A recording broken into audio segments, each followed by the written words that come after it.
vraiment accueillant et on a servi comme terrain fertile pour pouvoir conserver ou bien aider les Arméniens à conserver ce riche patrimoine, soit matériel, soit, excusez-moi, immatériel.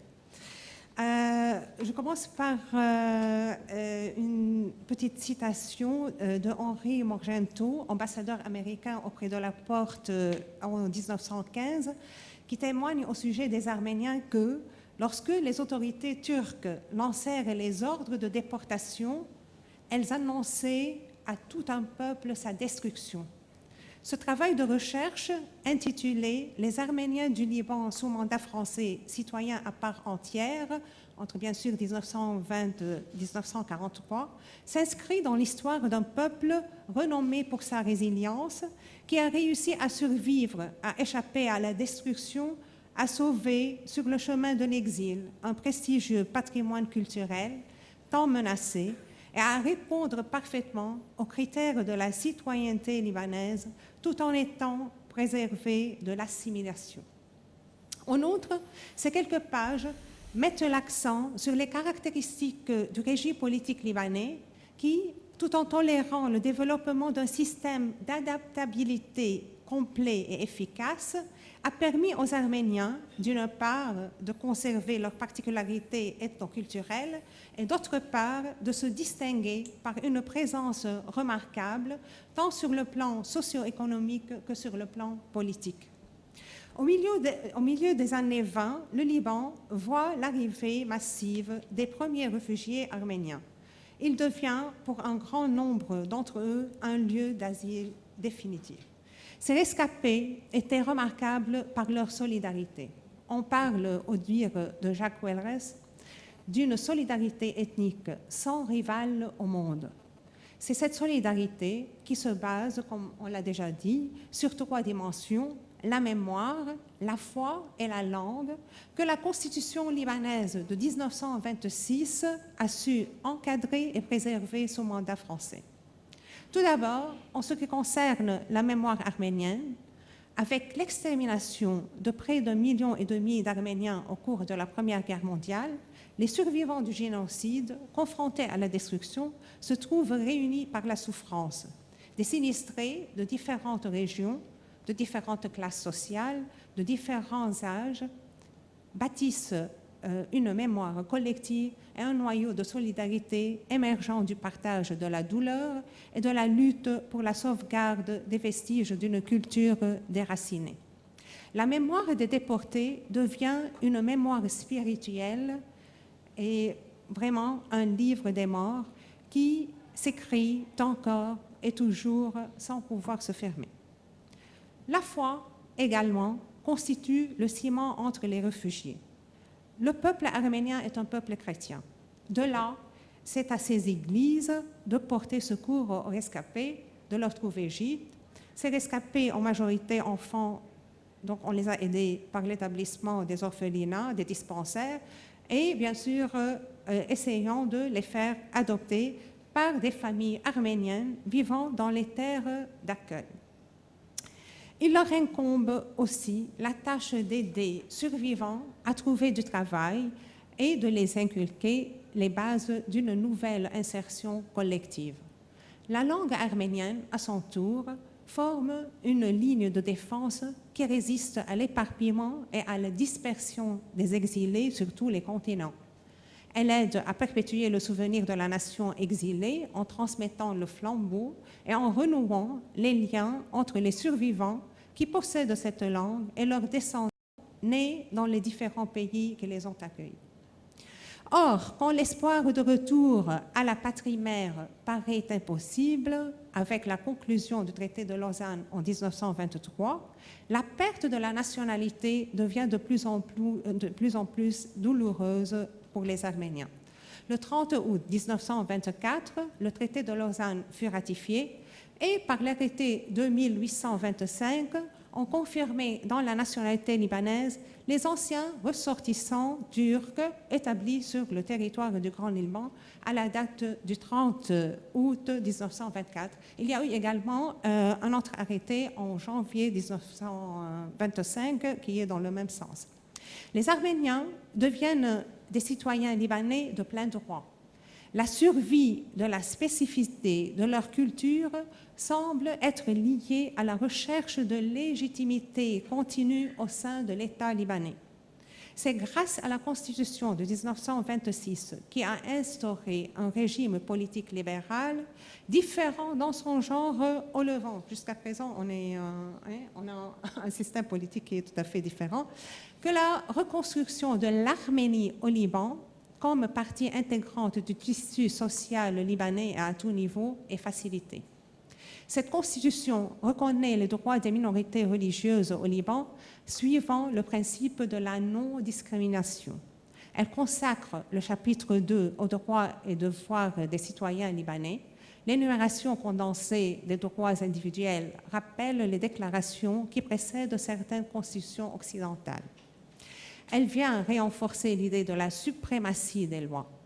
Les principes de droit public inscrits dans les diverses constitutions, tels que liberté individuelle, liberté de conscience, liberté de presse, égalité devant les tribunaux, égalité devant la loi civile et pénale, sûreté de la personne, liberté de l'enseignement, des cultes, presse, la propriété, égalité pour l'adhésion aux emplois publics, etc., sont garanties en principe aux citoyens libanais. Ces clauses, en se conformant à l'esprit du mandat, sont conformes non pas aux traditions juridiques de l'Orient, bien sûr, si on va revenir à la période des Ottomans, les Tanzimates par exemple, mais à la déclaration des droits de l'homme que les Français ont connue et aux dispositions de l'article 6 et 8 de l'acte du mandat. Or, au Liban, il convient de noter que les communautés arméniennes ne sont jamais considérées comme des minorités ethniques. On ne les jamais considérées comme des minorités ethniques. Pourquoi? Parce que l'ethnie, tout simplement, n'a aucune incidence dans le système juridique libanais où seules les communautés religieuses sont prises en considération, ce qui va faciliter également leur intégration. Donc, en l'occurrence, les communautés au Liban étant à la fois religieuses et culturelles, le respect de leurs différences se cristallise autour de la liberté de religion et de la liberté de l'enseignement, respectivement, dans l'article 9 et l'article 10 de la Constitution. Tout d'abord, parlons de l'article 9. L'article 9 stipule « La liberté de conscience est absolue en rendant hommage au Très-Haut ». Donc, l'État respecte toutes les confessions et on garantit et protège le libre exercice à condition qu'il ne soit pas porté atteinte à l'ordre public. Il garantit également aux populations, à quelque rite qu'elles appartiennent, le respect de leur statut personnel et de leurs intérêts religieux. Par conséquent, les droits des Arméniens et des autres communautés confessionnelles libanaises qui découlent de la liberté de religion s'attachent à l'exercice individuel ou collectif de cette liberté. S'agissant des droits collectifs dérivant de l'article 9, les différents textes ayant une valeur législative affirment que chaque communauté confessionnelle a le droit de soumettre ses fidèles à un statut personnel qui leur est propre, de gérer librement leurs affaires religieuses, leurs lieux de prière, leurs biens, leurs institutions, et de créer des juridictions compétentes en matière de mariage, de divorce et d'adoption, ainsi que de contrôler tous les autres aspects relatifs au statut personnel. C'est dans ce contexte qu'au Liban, la vie communautaire arménienne réussit à marquer sa présence en édifiant une très forte structure institutionnelle organisée principalement autour des trois églises arméniennes, apostoliques qui regroupent la vaste majorité des Arméniens, catholiques et évangéliques. En second lieu, vient l'article 10, toujours et conformément aux stipulations de la première constitution libanaise quant à la liberté d'enseignement. Donc, l'article 10 stipule « L'enseignement est libre tant qu'il ne trouble pas l'ordre public, n'enfreint pas la morale et ne lèse pas la dignité des religions et des sectes. Il ne sera porté aucune atteinte aux droits des communautés, sous-entendu les communautés religieuses, d'avoir leurs écoles, sous réserve des prescriptions générales sur l'instruction publique édictée par l'État. C'est ainsi que chaque de ces 3 églises précitées s'empresse à créer ses propres établissements scolaires afin d'instruire les fidèles et transmettre une lourde mémoire et faire revivre une culture accablée par la douleur. Faute d'un ouvrage proposé par l'État sur la philosophie des religions et qui peut satisfaire toutes les confessions au Liban, l'enseignement religieux était laissé à la discrétion de la direction de chaque établissement scolaire. Cette liberté dans l'enseignement, les Arméniens l'appliquent jusqu'au bout en enseignant dans leur propre école leur propre langue. Donc, si ce système éducatif a réussi parce qu'il n'est pas intégratif, sa cohésion, quant à elle, s'assure par les examens officiels où l'arabe et le français y sont imposés comme langue officielle. Donc, elles sont également les langues de correspondance avec l'État, son administration et sa justice, comme le stipule l'article 11 de la dite Constitution. Donc, l'arabe est la langue officielle dans toutes les administrations de l'État, mais le français est également une langue officielle. Une loi spéciale déterminera le cas où elle en fera usage. Malgré tous ces éléments positifs, l'Arménien au Liban n'aurait dû pas se sentir chez soi s'il n'a pas pu tailler sa place dans les fonctions publiques et accéder au pouvoir. L'article 95, toujours de la Constitution de 1926, qui est à titre transitoire et provisoire, leur donne satisfaction. Il stipule « Dans une intention de justice et de concorde, les communautés seront équitablement représentées dans les emplois publics et dans la composition du ministère sans que cela puisse cependant nuire au bien de l'État. » Peu à peu, les partis politiques nationalistes arméniens traditionnels taillent également leur place sur la scène politique libanaise. Dashnak, Hanchak et Ramkavar, et à un degré moindre, un certain nombre d'associations patriotiques régionales regroupant des réfugiés originaires d'un même village, d'une même ville ou, par exemple, d'une même région. Il faut noter qu'avant 1929, Dashnak se voulait une organisation transnationale qui devait avoir une branche partout et qui lutte contre les agresseurs turcs. C'est-à-dire, ses propos, ou bien ses intérêts étaient beaucoup plus défendre la cause arménienne et non pas les trucs domestiques locaux. Donc, Hanchak, démocrate socialiste, Ramkavar, démocrate libéral, de leur côté, tout en défendant bien sûr la cause arménienne et l'espoir du retour à leur pays natal, se trouvent tiraillés entre la France, le nationalisme arabe et le rêve d'un État arabe laïque. C'est pour cela, je ne veux pas rentrer dans cela également, que les premiers également qui étaient recrutés, par exemple, dans le premier parti communiste au Liban, étaient beaucoup plus des Arméniens. Donc, en outre, le fait que la constitution libanaise reste silencieuse tout au long du mandat français quant à l'identité confessionnelle du président de la République, cela a créé un sentiment d'équité entre les communautés confessionnelles au Liban, entre autres les Arméniens. Il convient toutefois de préciser dans ce sillage que la diversité des statuts personnels et l'inégale étendue de leurs compétences ne confirment à aucune communauté un statut supérieur à l'autre. Et tout cela est dans le cadre de l'esprit libéral que généralise la Constitution et à l'abri des censures, bien sûr, du mandataire, parce que nous étions sous mandat. Les confessions ainsi que les partis politiques jouissent du droit d'accéder tant aux médias de l'État que de posséder leurs propres médias. En plus de tous ces droits reconnus aux communautés et partis politiques en tant qu'entités distinctes des membres qui les composent, les droits sont reconnus individuellement à ces derniers. En 1929, la collaboration entre Arméniens et Maronites politiquement, avec bien sûr les adversaires d'Émile qui étaient à cette époque, en 1929, chef du cabinet à l'époque, les Arméniens se sont rangés auprès de Bchar al-Khouri et bien sûr de tous les membres qui vont former le bloc constitutionnel plus tard, tels que Michel Zakhour, Frangieh, etc.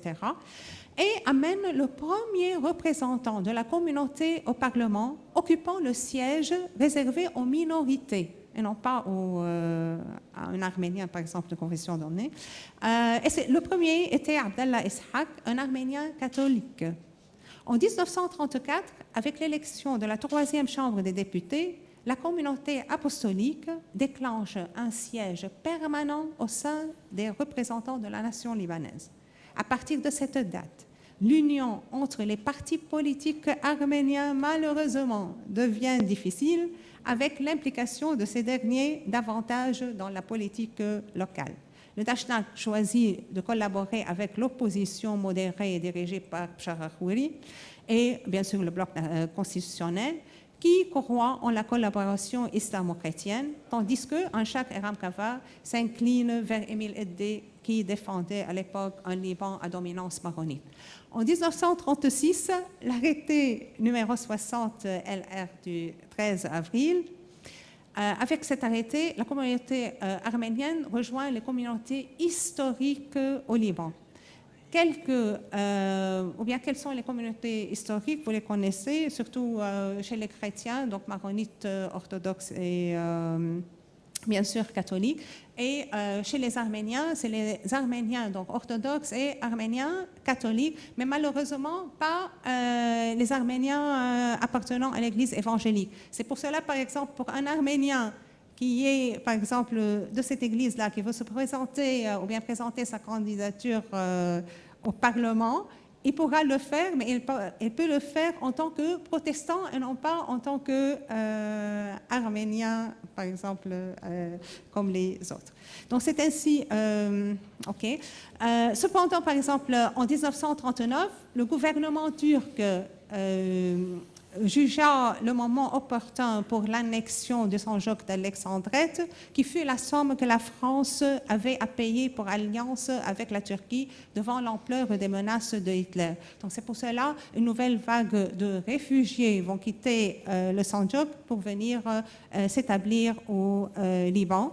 En revanche, plus tard, un grand nombre d'entre eux va se lancer bien sûr dans la vie politique et dans la bataille de l'indépendance.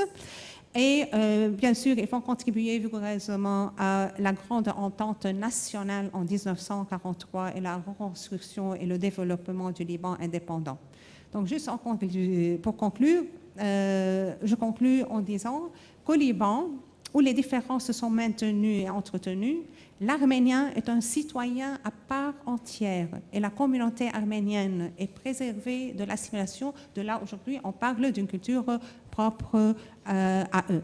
Cependant, les cascades de déboires et de failles du régime, les guerres, les crises et les bouleversements à différentes échelles que traverse le Liban, et bien sûr le monde arabe depuis 1948, retentissent sur les communautés arméniennes et bien sûr leurs concitoyens et entraînent au Liban et ailleurs des courants migratoires au terme desquels, malgré la perte d'un nombre considérable de ses pupilles, le Liban reste toujours le lieu privilégié du maintien du particularisme national, le symbole de la meilleure adaptation des groupes pour la survie. Merci pour votre attention.